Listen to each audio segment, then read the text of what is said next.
ওকে, welcome back. আমরা এই পর্বে এক্সপ্লেন করব ইউজার এবং টুলস নিয়ে। সো আমি ইউজার অপশনে যদি ক্লিক করি তাহলে আমরা দেখতে পারবো যে আমাদের ওয়েবসাইটে অলরেডি কতজন ইউজার আছে। ইউজার মানে কি আমরা তো বুঝি যে ওয়েবসাইটটাকে কন্ট্রোল করবে, কেউ সাবস্ক্রাইব করবে, কেউ আপনার ওয়েবসাইটে কোর্স দেখবে, কেউ ব্লগ পোস্ট করার জন্য অ্যাকাউন্ট ক্রিয়েট করবে।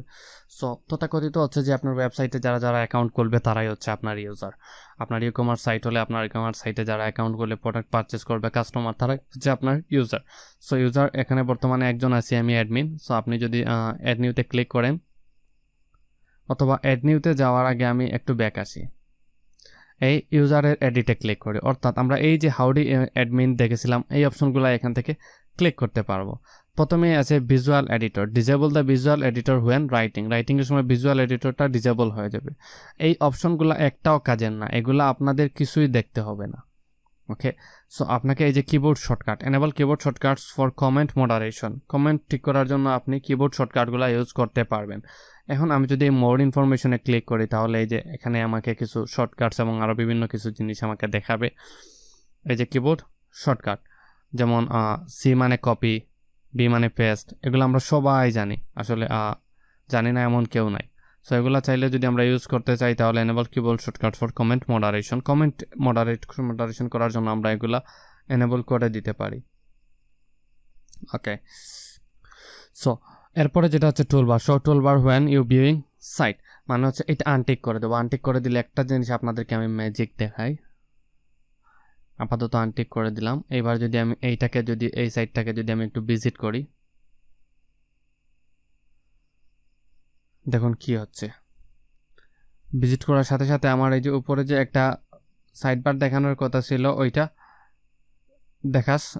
দেখাবে না। ওকে, এরপর যদি আমি এটা যদি আনটিক দিয়ে দিই তাহলে এখানে আমার এই টুল বারটা, এই বারটা এখানে দেখাবে। আমি আগে যেটা বলেছিলাম যে টুল বার বা টপ বার।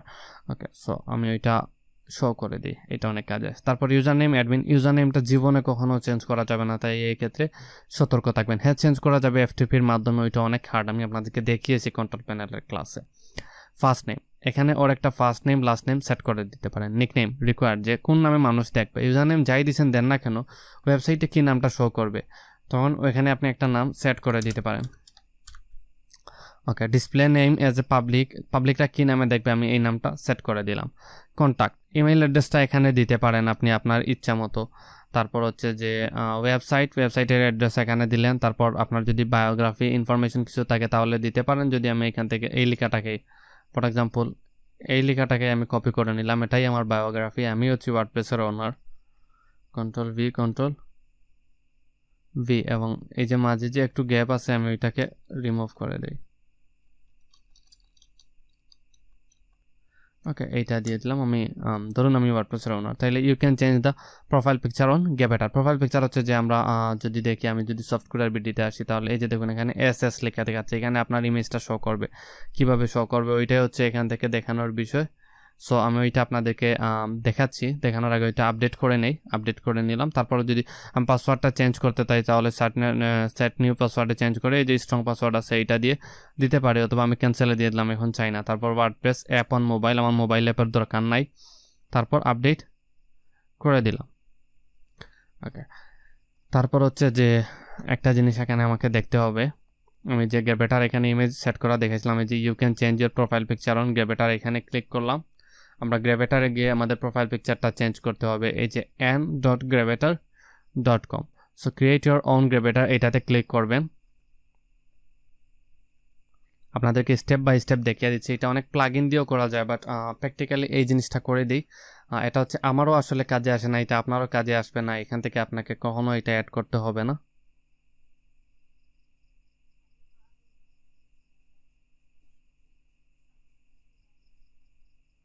এখানে আপনাকে একটা অ্যাকাউন্ট ক্রিয়েট করে নিতে হবে। সো আমি একটা অ্যাকাউন্ট ক্রিয়েট করে নেই। ওকে, সো আমি অন্য একটা অ্যাকাউন্ট ক্রিয়েট করে নেই, পাসওয়ার্ড সব কিছু দেওয়া আছে। ক্রিয়েট অ্যাকাউন্টে ক্লিক করলাম, তারপর এটা ক্রস দিয়ে দিই, এবং এখানে বলতেছে যে প্লিজ ইয়োর স্প্যাম ফোল্ডারে ওখানে একটা SMS পাঠানো হয়েছে আমাকে এই আইডিতে বা এই ইমেইলে। সো এটা কনফার্ম করে দিলেই আমাকে একটা গ্রেভেটারের অপশন দিবে, ওইখান থেকে গ্রেভেটারটা সেট করে দিতে পারবেন। সো এটা অনেক ইজি, আপনারা পারবেন, আমি ওইখানে যাচ্ছি না। কারণ এখানে যদি আমি এটা করতে যাই তাহলে অনেক সময়ের ব্যাপার এবং কোর্সটা অনেক লম্বা হয়ে যাবে, আপনাদের শেখার জিনিস শেখাও হবে না। সো এটাই হচ্ছে যে ইউজার অপশনের কাজ। এরপর হচ্ছে যেটা আমি যদি এখান থেকে টুলস অপশনে ক্লিক করি, টুলসের অপশনে আরও বেশ কিছু অপশন আছে, যেমন টুলস অপশনের আন্ডারে প্রথমে আছে হচ্ছে অ্যাভেলেবেল টুলস, এখানে ক্যাটাগরিজেন টু কিছুই নাই।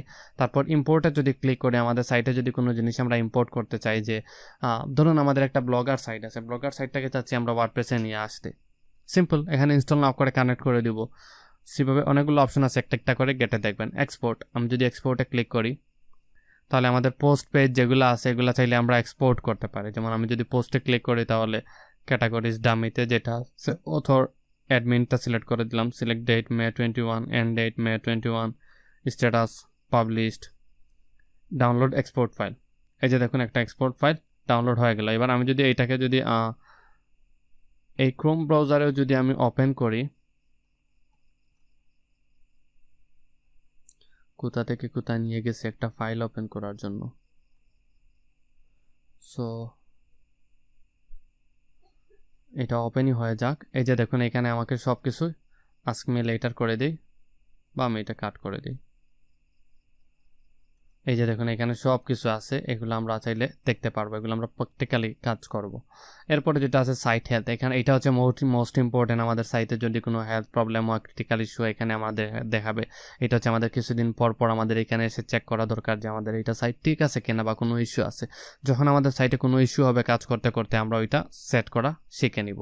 তারপর export personal data, erase personal data. আমি যদি ইরেজ পার্সোনাল ডাটাতে যাই, যদি আপনি কোনো ডাটা ডিলিট করতে চান, কোনো ইউজারের ডিটেলস, জাস্ট এখান থেকে করে দিতে পারবেন। যেহেতু আমাদের এখানে কোনো অপশন নাই তাই আমি এখানে আপনাদেরকে দেখাতে পাচ্ছি না। সো আপাতত এই পর্বে এতটুকু পর্যন্তই। Thank you.